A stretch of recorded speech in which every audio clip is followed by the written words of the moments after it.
cours de préparation pour la grande fête de Shavuot qui commémore le don de la Torah. Qu'est-ce que ça veut dire commémorer? Comme s'il s'agissait d'évoquer un événement passé, quelque chose de dépassé? Pas du tout. Cette commémoration, c'est surtout une résurrection. Nous allons faire revivre ce qui se passe dans un temps intemporel et éternel et qui se représente chaque année à la même époque, maintenant, pour la fête de Shavuot. Alors, on ne peut pas, c'est quelque chose de tellement vaste, c'est de tellement immense, puisque cette fête représente le don de la Torah, donc elle inclut pratiquement tout. Donc il y aurait tout à dire dessus. On va se contenter d'attraper un point précis, et surtout d'essayer de dégager la universelle, intemporelle, qui se dégage de l'idée qu'on peut retirer de cette fête.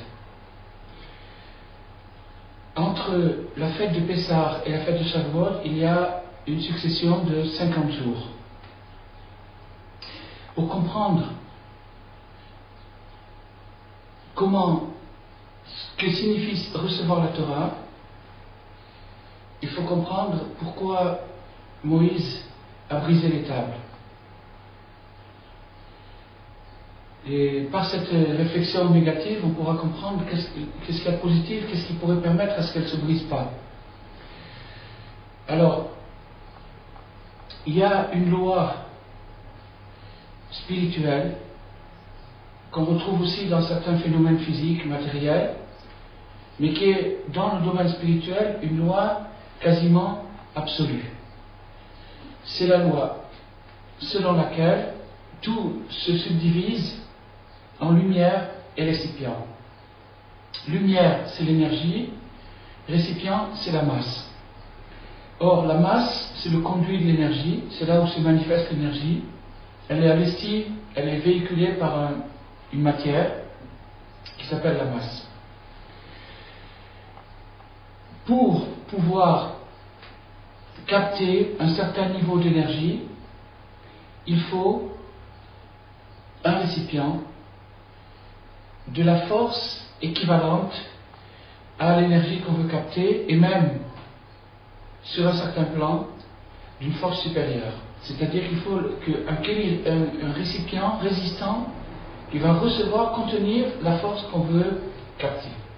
Si on veut par exemple découvrir une aventure spirituelle, s'élancer dans la recherche, on peut le faire par certaines techniques, la prière, l'étude et d'autres, qui permettent de développer des forces, des énergies qui n'étaient pas encore révélées dans notre vécu.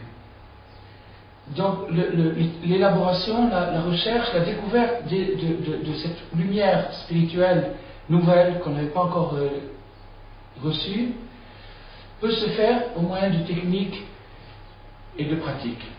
Le problème, c'est pour le retenir, pour contenir cette force-là et ne pas la perdre, et encore pire, qu'elle ne soit pas transformée en cause de malheur. Comment l'énergie peut être une cause de malheur? C'est très simple. Brancher un petit appareil sur de la haute tension, ou bien tout simplement un appareil sur un voltage supérieur à sa capacité, et vous allez voir que ça va exploser. Cette explosion dans le monde physique se retrouve dans le monde spirituel, ou le contraire, et lorsqu'on veut tirer trop de lumière à soi, eh bien, on risque de provoquer une explosion, c'est-à-dire une extinction. L'effet contraire de ce qu'on voulait.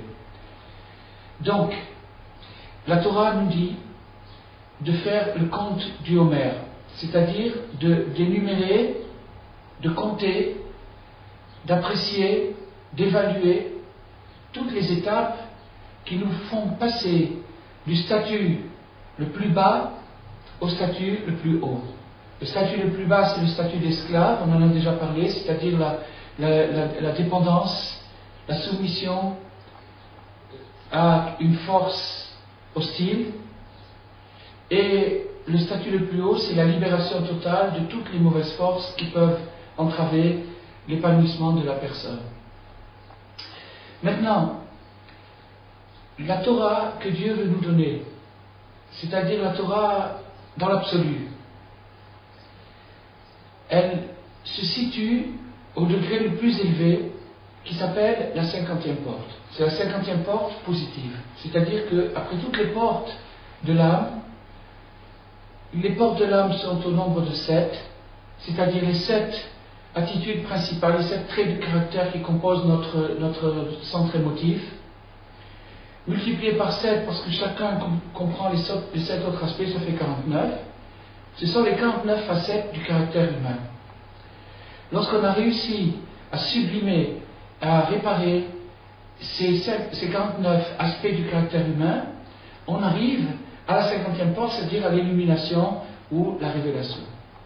Donc, graduellement, depuis la sortie d'Égypte, qui est l'Égypte et qui était le centre le plus bas de la terre au point de vue spirituel, la dégradation, on va compter les aspects, on va passer un par un en revue, examiner, faire une introspection soi-même, jour après jour, nuit après nuit, des facettes qui composent notre caractère et surtout des obstacles qui nous empêchent de recevoir la lumière. Et chaque fois qu'on va compter un jour, c'est-à-dire analyser un aspect, on va fabriquer un récipient. Comment on va fabriquer un récipient? Alors là, c'est quelque chose de très intéressant. Pendant les 49 jours de l'Homère, on va se trouver tous les jours confronté à des situations désagréables, pénibles et éprouvantes. Ça veut dire que Dieu va envoyer à chacun et à chacune une épreuve dans laquelle la personne devra se déterminer, faire son choix. Et si elle fait le bon choix, elle aura fabriqué le récipient qui lui permettra de recevoir la lumière de, par exemple, plus 15. Donc, moins 15, c'est l'état dans lequel on se trouve en Égypte. Plus 15, c'est le 15e jour de l'Homère. La providence de Dieu présente à chacun une expérience, une épreuve qui a à faire au plus 15. Bon, on continue. La Torah que Dieu veut nous donner, c'est-à-dire l'illumination parfaite, la conscience totale de sa présence, sans aucun handicap, sans aucun voile qui nous sépare de lui, ça s'appelle la 50e porte. Quand Dieu a donné la Torah au Sinaï, il l'a donnée sous la forme la plus splendide, la plus éblouissante. La 50e porte s'est révélée. Quand Dieu a dit « Je suis l'Éternel ton Dieu », Anori, le simple A, la première lettre de Anori, a déjà pulvérisé toutes les dimensions et amené une telle clarté, une telle lucidité sur terre que tout le peuple juif s'est transformé en prophète et en prophétesse. Mais voilà que pour retenir la lumière de plus 50, qui est celle qui a été révélée au mont Sinaï, il fallait préalablement être passé par moins 50. Alors maintenant je vais faire voir sur le tableau pour comprendre un petit peu. Vous avez ici le plus 1 qui correspond à moins 1, plus 2 qui correspond à moins 2, plus 3 qui correspond à moins 3. Donc ça veut dire quoi?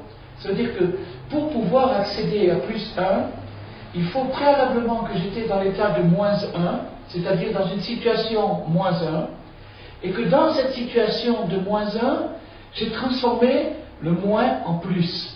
Et à ce moment-là, je me trouve dans plus 1. Pareil pour plus 2, pareil pour plus 3. Donc, etc. jusqu'à la fin.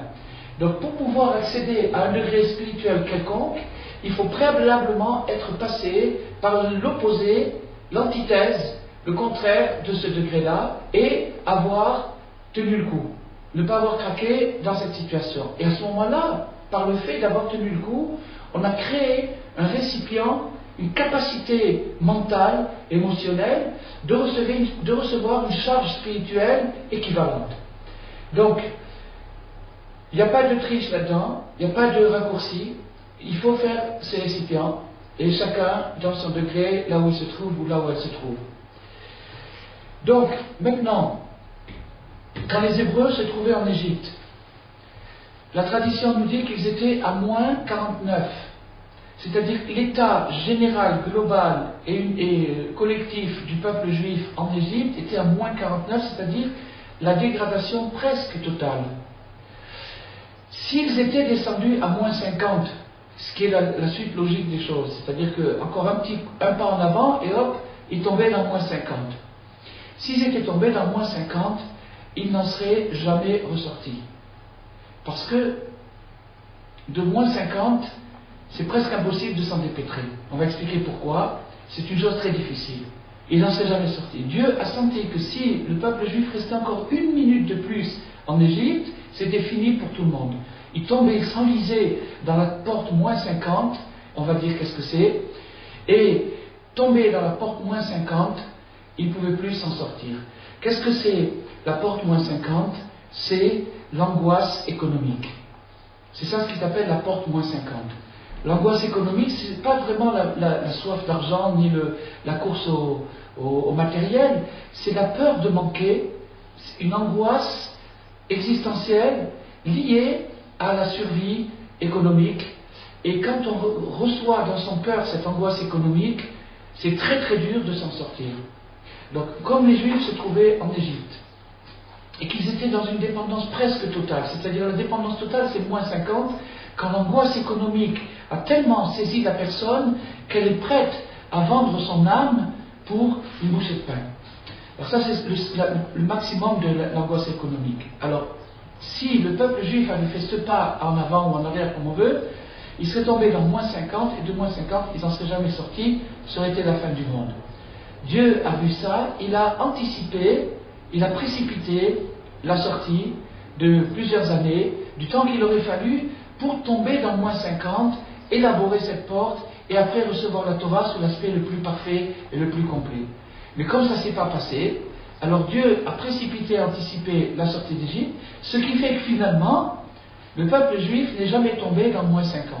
Du fait qu'il n'est pas tombé dans moins 50, eh bien, il ne peut pas recevoir plus 50. Et c'est pour ça que les tables ont été brisées. Les premières tables étaient éblouissantes. Quand on les voyait, on comprenait tout. On comprenait ce que ça veut dire, ce qu'il y a d'horrible dans le vol, dans le crime, dans la débauche, toutes ces choses-là, tu ne tueras pas, tu ne voleras pas, tu ne feras pas d'adultère, toutes ces choses horribles, elles ne nous semblent pas si horribles à nous, puisque malheureusement on les fait d'une manière ou d'une autre, mais si on avait la conscience propre, à ce moment-là, on verrait exactement ce que ça représente, on n'aurait plus du tout le libre arbitre, ça serait l'illumination totale. Donc ça n'a pas eu lieu. Pourquoi? Parce qu'il nous manque la dimension ultime, absolue, qu'il y a dans la Torah, du fait que les tables ont été brisées, cette porte plus 50 n'a pas pu subsister, elle est retournée dans le ciel, et nous on est resté avec des débris de tables, et puis après les deuxièmes tables, qui étaient certainement le même texte, mais pas illuminé. Le même texte qui n'a pas sa lumière, qui n'a pas son inspiration, et qui est donc assez lourd à porter. Toute la suite de l'histoire, depuis cet épisode jusqu'aujourd'hui, et aujourd'hui y compris, et après-demain encore plus, pour la fête de Shavuot, n'est qu'une répétition de ce qu'on vient d'apprendre aujourd'hui, qui est une très grande règle dans la loi spirituelle de l'univers, l'ordre spirituel de l'univers. C'est-à-dire que, par la suite, il va falloir qu'on passe par cette porte moins 50. Alors, le problème va se représenter, c'est-à-dire que si les Juifs n'ont pas tenu en Égypte dans la porte moins 50, pourquoi tiendraient-ils aujourd'hui? La raison est très simple, parce que maintenant, on sait. On a reçu une illumination de la Torah, même si elle a disparu, il en reste toujours quelque chose. Ce petit quelque chose qui reste, et qui est un grand quelque chose au bout du temps, nous permet de tomber dans la porte moins 50, dans laquelle nous sommes tous aujourd'hui. Tous les kabbalistes sont unanimes pour nous dire qu'on est à fond dans la porte moins 50, c'est-à-dire on est tous plus ou moins angoissés par les euros, les dollars, chacun sa monnaie, chacun sa phobie, chacun son angoisse. Eh bien, ça c'est la porte moins 50. Pour s'en libérer, il faut faire appel au degré le plus élevé de la Torah, qui est la porte plus 50. Mais, pour faire appel à ce degré plus 50, il faut un certain récipient. Ce récipient, c'est le fait de se trouver aujourd'hui dans des situations éprouvantes sur le plan alimentaire, économique ou social, et de renforcer sa foi dans Dieu, dans son omnipuissance et dans sa bonté. La confiance plus on va développer cette confiance, et plus on sortira de la porte moins 50. Et plus on sortira de la porte moins 50, plus on aura fabriqué le récipient dans lequel la porte plus 50, à notre degré, va se révéler et va briller. C'est pour ça qu'on assiste aujourd'hui, paradoxalement, à deux choses complètement opposées. On voit d'un côté une dégradation comme il n'y en a jamais eu. Il n'y a jamais eu un degré de dégradation comme il y a aujourd'hui sur le plan collectif. Mais d'un autre côté, on voit aussi des lumières, des révélations qui n'ont jamais été faites. Pourquoi? Parce que c'est cette contradiction, c'est ce paradoxe qui caractérise notre époque et qui nous caractérise chacun de nous. Les états extraordinaires et sublimes qu'on peut parfois atteindre quand on est inspiré, et les états horribles, dégradés et presque abjects dans lesquels on tombe quand on a perdu la lumière. Alors, Rabbi Nachman nous invite à l'espoir. Il nous dit, ne t'angoisse pas. Si tu passes des crises, si tu passes des moments durs, dans lesquels tu te dégrades, dans lesquels tu tombes, dans lesquels tu perds ta dignité, ne perds pas l'espoir. Ne t'angoisse pas. Pourquoi? Parce que ces moments sont nécessaires. Il faut que tu passes par ces crises. Et quand tu vas te trouver dans ces crises, chaque fois, ça sera différent. Il y aura les mêmes sollicitations, les mêmes appels, la même obsession, la même fascination. Mais si tu tiens bon, si tu résistes, si tu t'entêtes, tu pourras minimiser les dégâts. Tu pourras limiter la casse. Tu pourras mettre des limites, des bornes et des limites dans ta chute. Et chaque fois que tu auras fait un pas, un progrès dans une crise, ça sera la construction du récipient dans lequel tu recevras ta propre Torah. Chacun de nous est une âme merveilleuse. Chacun de nous a quelque chose de divin. Ce quelque chose de divin est bien enfoui et bien caché au fond de nous, mais il existe, il est là. C'est à nous de le révéler. C'est le sens de notre existence. Nous sommes sur terre pour révéler quelque chose d'extraordinaire, de formidable, littéralement. Le seul moyen pour y arriver, c'est d'être têtu, de ne pas se laisser abattre, de ne pas se laisser démonter. Pourquoi? Parce qu'on est obligé de passer par des creux pour pouvoir révéler ce qu'on a de merveilleux à dire sur terre.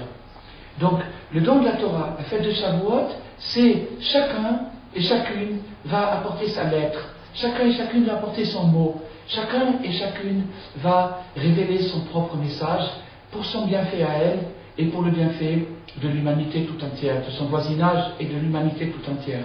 Donc, c'est une leçon d'espoir et d'obstination et d'entêtement, de se dire courage, tiens le coup, ça fait rien, tu dois passer par là. Et je vais vous dire mieux que ça encore, plus la personne est proche du but, plus les épreuves risquent d'être fortes. Donc quand quelqu'un se trouve dans une épreuve catastrophique, il doit savoir que c'est un signe certain qu'il n'est pas loin d'arriver dans une nouvelle porte sublime. S'il tient le coup, s'il ne se décourage pas. S'il tient le coup, s'il ne se décourage pas, même si entre-temps il arrive ce qui lui arrive, il ne peut pas avoir une attitude parfaitement impeccable. Il craque d'une façon ou d'une autre, mais il essaye de minimiser la casse. Cette personne-là va construire son récipient et elle recevra la Torah, elle recevra son inspiration, elle recevra le message qu'elle est chargée de montrer au monde cette année. Donc, bientôt, dans quelques jours, chacun et chacune de nous, ça va se produire pour chacun et chacune de nous, on va recevoir le fruit des efforts qu'on a fait pendant cette période d'extinction. Il faut dire que la période de l'Homère, c'est une période assez éteinte, assez dure. Mais, justement, comment on aura tenu dans cette période, c'est comme ça qu'on recevra pour Shavuot. Et donc, en fait, ça sera toujours un don. C'est pour ça qu'on dit Matan Torah, le don de la Torah, malgré qu'on l'ait mérité quelque part. On a quand même fait tous ces efforts, toute cette obstination, mais malgré ça, ce qu'on reçoit par rapport à ce qu'on a donné, eh bien c'est infiniment beaucoup plus fort, plus grandiose. Donc c'est pour ça que ça s'appelle un don. Le don, c'est la différence. Quand Dieu a vu que quelqu'un a lutté, il s'est obstiné, il a persévéré, alors à ce moment-là, Dieu lui donne beaucoup plus que ce qu'il mérite, et c'est pour ça que ça s'appelle un don. Ce don-là, c'est la lumière que cette personne doit amener sur terre. Je souhaite à chacun et à chacune de recevoir la Torah. Sa Torah, son message, la plus profonde dimension de son âme, ce qui est caché au fond de lui ou d'elle et qui n'a jamais osé dire à personne tellement c'est beau, de le sortir enfin sous forme d'un chant, sous forme d'une parole, sous forme d'un silence, d'un regard, peu importe la manière d'expression, le principal c'est qu'il y ait beaucoup de lumière. Chag Sameach, bonne fête à tout le monde et à bientôt.